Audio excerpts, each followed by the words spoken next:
L'agriculture est considérée à ce jour comme l'un des moyens pouvant permettre de résoudre la question de l'insuffisance alimentaire au niveau mondial, africain, mais également ici en RDC. Promouvoir un environnement propice au développement du secteur agricole, c'est l'une des missions qui s'est assignée le programme détaillé pour le développement de l'agriculture africaine. Un programme mis sur pied depuis Malabo en 2003 et également représenté ici à RDC. Et pour en savoir plus sur ce programme, je vous invite à suivre cet entretien que nous a accordé son point focal, Messier Donat Kabamba. Suivez.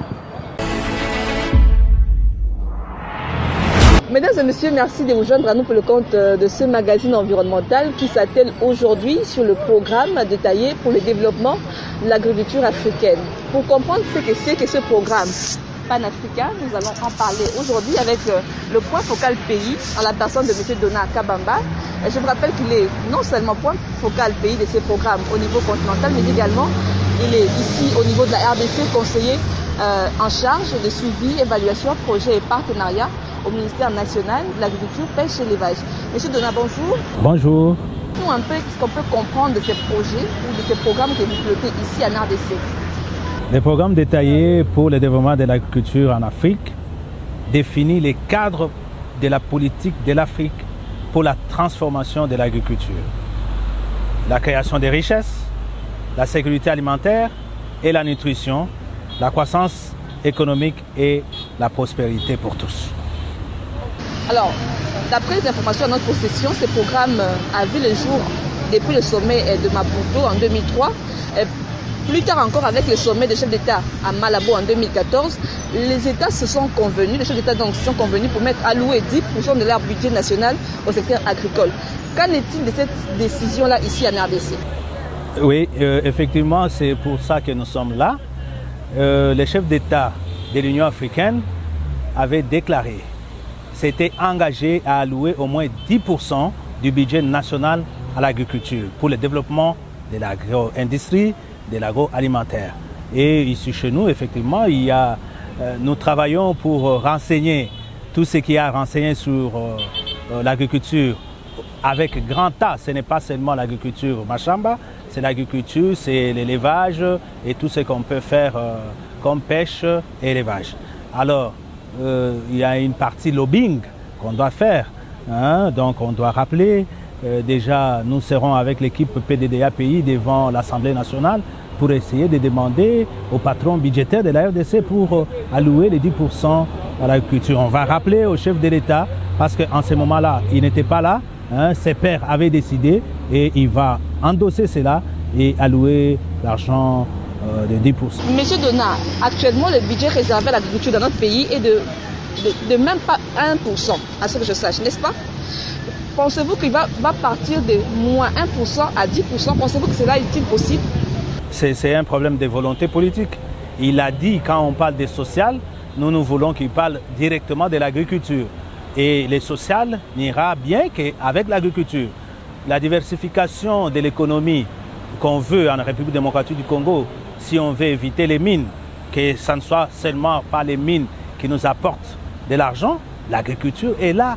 Le chef de l'État a tout intérêt de demander au patron budgétaire, à l'Assemblée nationale, le chef de gouvernement, le Premier ministre actuel, a tout intérêt à demander qu'il ait les moyens de sa politique, parce que s'il n'y a pas 10%, on ne saura pas atteindre tout ce que les pères africains, ces pères, les chefs d'État avaient décidé. On parle aujourd'hui de l'agriculture, le programme détaillé pour le développement de l'agriculture africaine parle de l'agriculture comme étant un levier de transformation de l'industrie. En RDC, est-ce qu'il y a tout le moyen de parler aujourd'hui de transformation des produits agricoles ici en RDC? Bien sûr, il y a des possibilités. Et les chefs d'État ont lancé la deuxième phase du projet volontariste agricole, où il y a tout. On doit développer l'agro-industrie.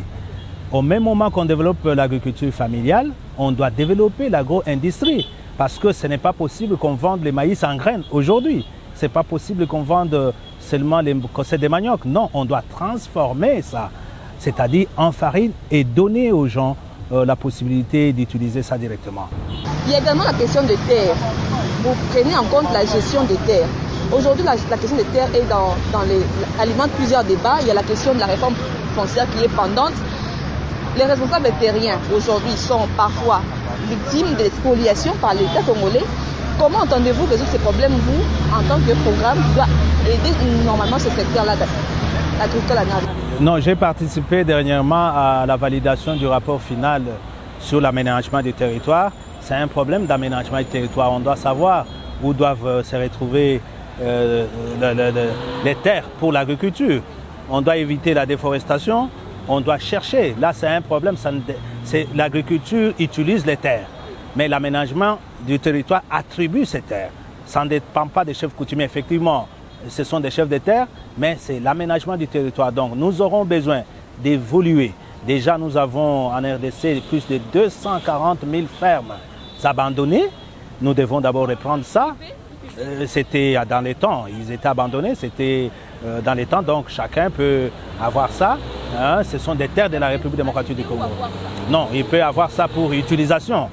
Il y a les affaires foncières qui déterminent ça. Et puis, on doit mettre en valeur. Le problème, c'est le problème de mettre en valeur ces terres. Il y a un problème d'approvisionnement également des produits alimentaires. Est-ce que le programme prend en compte, ou le programme, ou ce budget de 10%, va-t-il tenir compte d'améliorer les routes des desserts agricoles? L'État a financé les programmes volontaristes agricoles. Ces programmes, tous les matériels qu'on a eus, il y a aussi des niveleuses, il y a de tout ce qui est pour réparer nos routes. On n'attend pas que l'Office des routes vienne, l'OVD. Non, c'est les programmes. Le ministère de l'Agriculture, avec ces techniciens qui auront maintenant. Nous sommes en train de développer. Vous voyez, quand vous posez un diagnostic, attendez-vous aux remèdes. Les remèdes, c'est le gouvernement qui est en train de faire. Le chef d'État, Félix Tshisekedi, a lancé la deuxième phase du programme volontariste. Il y a tout, on a tout commandé à partir du tracteur. Il y a aussi les tractopelles, il y a le niveleuse, il y a tout ce qui doit entretenir les routes. Pensez-vous qu'aujourd'hui, avec l'agriculture dans notre pays, on pourra réaliser ou atteindre l'objectif 1 de cette ODD qui est d'abolir ou d'éradiquer la pauvreté ici à RDC grâce à l'agriculture? Et dans combien de temps? C'est un problème de volonté. L'agriculture aujourd'hui est pratiquée dans les zones rurales. Et ce sont des hommes et des femmes qui font. S'ils ne sont pas mis en condition, ils vont abandonner. Je vous donne un exemple. Un jeune homme de Bandundu qui produit que 20 sacs. Pour arriver à Kinshasa, ils doivent faire 50-50 avec les transporteurs. Donc il va perdre carrément 10 sacs. Quand il vient ici, il est récupéré par les mamans manœuvres là. On lui montre les téléphones, il achète. Et du coup, qu'est-ce qu'il fait? Il perd tout son argent, il ne sait pas rentrer dans les Bandundu, on les voit ici. C'est-à-dire la ville qu'il a attirée ne lui donne pas du travail et il devient chômeur. Et nous perdons. Voilà pourquoi les programmes volontaristes qui sera dupliqué partout et dans toutes les provinces fait quoi? C'est-à-dire va acheter sur place à la base ce que les familles auront à produire. Expliquez-nous maintenant la place de l'agriculture familiale. Comment comptez-vous accompagner l'agriculture familiale? Non, mais écoutez, jusque-là, l'État n'avait pas de champs. Ce sont les ONG, c'est l'agriculture familiale qui nourrissait la République démocratique du Congo. Mais maintenant, on a besoin que les Congolais mangent suffisamment et qu'on ait beaucoup plus en réserve pour exporter. Parce qu'ailleurs, dans d'autres pays, on nous maudit parce que nous ne savons pas les nourrir. Nous avons assez de terres, nous avons assez de pluie, nous ne savons pas les nourrir et puis ils nous maudissent. Maintenant, ce que nous devons faire, c'est appuyer, développer l'agro-industrie et développer aussi l'agriculture familiale. Justement, comment travaille ou comment fonctionne ce programme au niveau continental avant d'arriver ici à RDC? Non, écoutez, les chefs d'État avaient décidé, ce sont des engagements qu'ils avaient pris, qui se lient en grande partie aux ODD. Il faut éradiquer la pauvreté, l'insécurité alimentaire et tout. Ce sont les tralala qui se sont dit que nous devons faire parce que nous, ici en République démocratique du Congo, mais il faut que nous mangeons 3 fois. C'est possible. Et c'est seulement en développant l'agro-industrie, en se lançant dans l'agriculture, que nous pouvons diversifier l'économie, que l'argent de l'agriculture peut nous amener beaucoup de choses. Alors, dites-nous, au niveau de la RDC, comment est structuré ce programme détaillé pour le développement de l'agriculture africaine? Non, les patrons de de la PDDA, c'est les ministres de l'Agriculture. Et puis il y a une équipe PDDA, pays, une équipe pays avec des partenaires. Nous avons les partenaires techniques financiers qui sont FIDA, Banque mondiale, FAO, ITIA, IITA, ainsi de suite. Nous avons des ONG et nous avons des corporations comme Copaco, les coopératives des agriculteurs qui sont là. Donc c'est une grande équipe multisectorielle. Dans les provinces, est-ce qu'il y a des représentations de ces projets? Oui, nous devons implanter ça en province parce que les données, par exemple, de la revue biennale nous viennent de la province. Et nous devons implanter les PDDA en province. Vous devez, donc c'est un processus. C'est un processus, bien sûr. Même les PDDA, c'est un processus, madame. C'est un processus qui aujourd'hui, on va dire, a atteint ses objectifs à combien de pourcents? Ça dépend de notre budget. Écoutez, de la volonté politique, je vous dis, je crois qu'avec les programmes que nous allons avoir d'ici quelques temps, les programmes du gouvernement, on saura combien d'argent on va allouer au ministère de l'Agriculture et on pourra s'y prononcer. Qu'est-ce qu'on peut retenir de vous en tant que point focal de ces programmes-là? Qu'est-ce qu'on peut retenir et qu'est-ce qu'on peut espérer dans les jours à venir? Nous sommes l'aide-mémoire. Rappelez que, Excellence, vous aviez pris un engagement de donner beaucoup plus d'argent à l'agriculture pour que les Congolais mangent bien. Nous allons sensibiliser, nous allons former, nous allons parler à l'Assemblée qui décide sur les budgets. Je crois que le budget 2020 sera très bien préparé. Le problème, c'est amener. Il y a des formations qui sont en train. Nous avons des amis des NEPAD, nous avons des amis de l'Union africaine qui viendront nous accompagner dans certaines formations sur le développement de l'agro-industrie, sur le management agricole.